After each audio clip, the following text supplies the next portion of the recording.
السلام علیکم ورحمۃ اللہ وبرکاتہ نحمدہ ونصلی علی رسولہ الکریم اما بعد فاعوذ باللہ من الشیطان الرجیم بسم اللہ الرحمن الرحیم ربی اشرح لی صدری ویسر لی امری واحلل عقدۃ من لسانی لیفقہوا قولی۔ اللہ تعالیٰ فرماتے ہیں قل اے نبی آپ کہہ دیجئے اللہم اے اللہ تعالیٰ مالک الملکی تو ہی مالک ہے تمام بادشاہی کا، تو تل ملکا تو دیتا ہے بادشاہی من تشاء جسے چاہے، و تنزیع الملکا اور چھین لیتا ہے بادشاہی ممن تشاء جس سے چاہے، و تو عزو اور تو عزت دیتا ہے من تشاء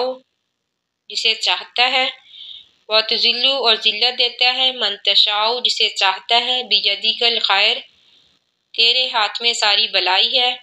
انا کا بے شک تو علی کل شیء قدیر ہر چیز پر قادر ہے۔ اس آیت میں اللہ تعالیٰ کی بے پناہ قوت اور طاقت کا اظہار ہے، یعنی اللہ تعالیٰ ہی ہے، اگر چاہے تو کسی شاہ کو گدھا بنا دے اور کسی گدھا کو شاہ، جسے چاہے عزت دے دے اور جسے چاہے ذلت، کیونکہ تمام اختیارات کا مالک صرف اللہ تعالیٰ کی ذات ہے۔ تولیج اللیلہ تو داخل کرتا ہے رات کو، یعنی اے اللہ تعالیٰ تو داخل کرتا ہے رات کو فی النہاری دن میں، و تولیج النہارا اور داخل کرتا ہے دن کو فی اللیلی رات میں،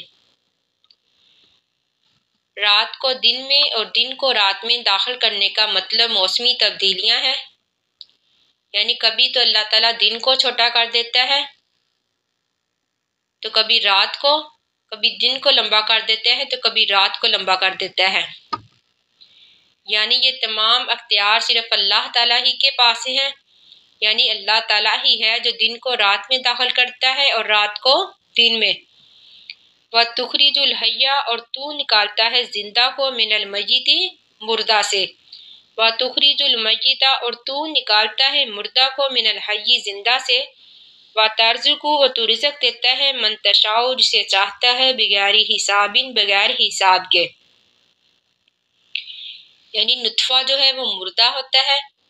وہ پہلے زندہ انسان سے نکلتا ہے، پھر اسی مردہ نطفہ سے زندہ انسان، اسی طرح انڈا جو ہے وہ مردہ ہے، یعنی مردہ انڈے سے پہلے زندہ مرغی نکلتی ہے، پھر اسی زندہ مرغی سے مردہ انڈا، یعنی اللہ تعالیٰ ہی ہے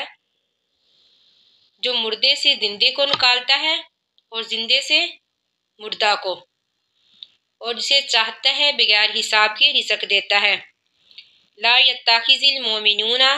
نہ پکڑے ایمان والے الکافرین کافروں کو اولیاء دوست من دون المؤمنین علاوہ مومنوں کے، ومن یفعل ذلک جو کہ اس طرح کرے، تو اللہ تعالیٰ فرماتے ہیں فلیس من اللہ تو پس نہیں ہے من اللہ اللہ سے فی شیء کوئی بھی تعلق، یعنی جو بھی کافروں سے دوستی کرے گا تو اللہ تعالیٰ فرماتے ہیں کہ اس کا کوئی بھی تعلق اللہ تعالیٰ کے ساتھ قائم نہیں، الا مگر ان تتقوا یہ کہ تم بچو منہم ان سے تقاتن بچنا، وَيُحَذِّرُكُمُ اللَّهُ اور ڈراتا ہے تم کو اللہ تعالیٰ نفسہ اپنے نفس سے، وَإِلَى اللَّهِ اللہ کی طرف المصیر لوٹ کر جانا ہے۔ ولی جو ہے اس دوست کو کہتے ہیں جس سے خصوصی تعلق اور رشتہ قائم ہو، جس طرح کہ قرآن پاک میں اللہ تعالیٰ ارشاد فرماتے ہیں کہ اللہ تعالیٰ ایمان والوں کا دوست ہے، تو اس آیت میں اللہ تعالیٰ نے ایمان والوں کو منع کیا ہے کہ وہ کافروں سے دوستی نہ کریں، کیونکہ کافر جو ہے وہ اللہ کے بھی دشمن ہے اور ایمان والوں کے بھی، اور کافر جو ہے وہ ہر وقت اللہ کا اور ایمان والوں کا برا ہی سوچتے ہیں، تو اللہ تعالیٰ فرماتے ہیں کہ جو بھی ان سے دوستی کرے گا، جو بھی کافروں سے کوئی خصوصی تعلق رکھے گا تو اس کا اللہ تعالیٰ کے ساتھ کوئی بھی تعلق نہیں، اور ساتھ ہی اللہ تعالیٰ نے فرما دیا الا ان تتقوا منہم تقاتن کہ ان کے شر سے بچنے کے لیے اگر تم زبان سے اظہار کر بھی لو تو کوئی حرج نہیں، ہاں البتہ دل سے ان کے ساتھ کوئی بھی تعلق قائم نہ کرو۔ قل تو اے نبی آپ کہہ دیجئے ان تخفو اگر تم چھپاؤ ما فی صدورکم جو بھی تمہارے سینوں میں ہے، اور تبدوہ یا پھر تم ظاہر کرو اس کو، یعلم اللہ جانتا ہے اس کو اللہ تعالیٰ، وَيَعْلَمُ اور جانتا ہے ما فی السماواتی جو بھی آسمانوں میں ہے، وما فی الارض اور جو بھی زمین میں ہے، واللہ اور اللہ تعالیٰ علی کل شیء قدیر ہر چیز پر قادر ہے۔ یعنی اللہ تعالیٰ ہر ظاہری چیز کو اور ہر پوشیدہ چیز کو جانتا ہے، خواہ وہ چھوٹی سے بھی چھوٹی چیز کیوں نہ ہو، اللہ تعالیٰ پر مکمل طور پر واضح اور صاف ہوتی ہے۔ یوم وہ دن کے تاجد پائے گا کل نفس ہر نفس ما عملت جو بھی اس نے عمل کیے ہوں گے، من خیرن بلائی سے محضرن حاضر، وما عملت اور جو بھی عمل کیے ہوں گے من سوء برائی سے، تودو وہ خواہش کرے گا،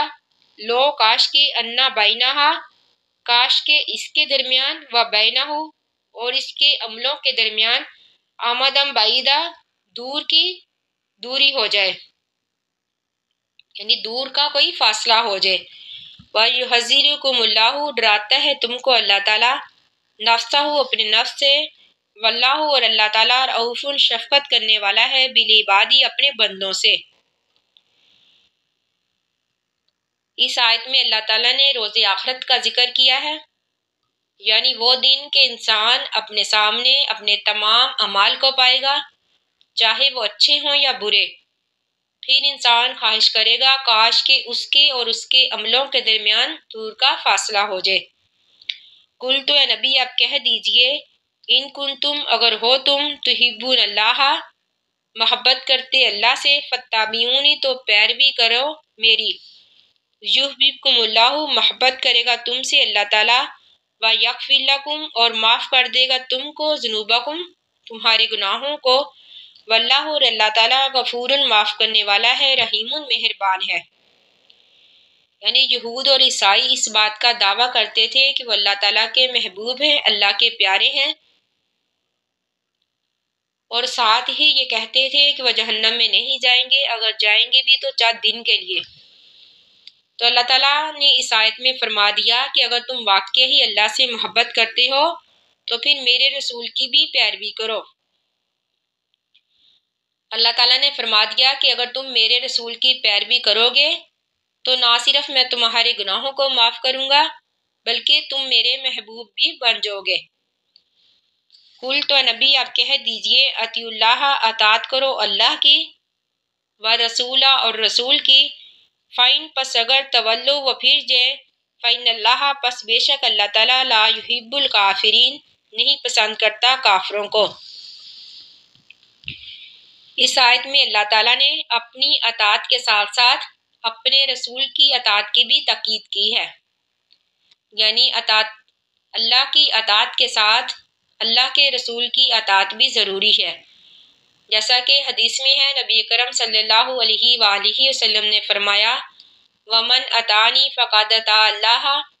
کہ جس نے میری اطاعت کی اس نے گویا اللہ کی اطاعت کی، وَمَنْ عَصَانِي فَقَدْ عَصَى اللَّهَ اور جس نے میری نافرمانی کی اس نے گویا اللہ تعالیٰ کی نافرمانی کی۔ یعنی ہمارے ایمان کی مضبوطی اور ہمارے ایمان کی تکمیل کے لیے ضروری ہے کہ ہم اللہ کی اطاعت کے ساتھ ساتھ اس کے رسول کی بھی اطاعت کریں، اسی میں ہماری نجات ہے۔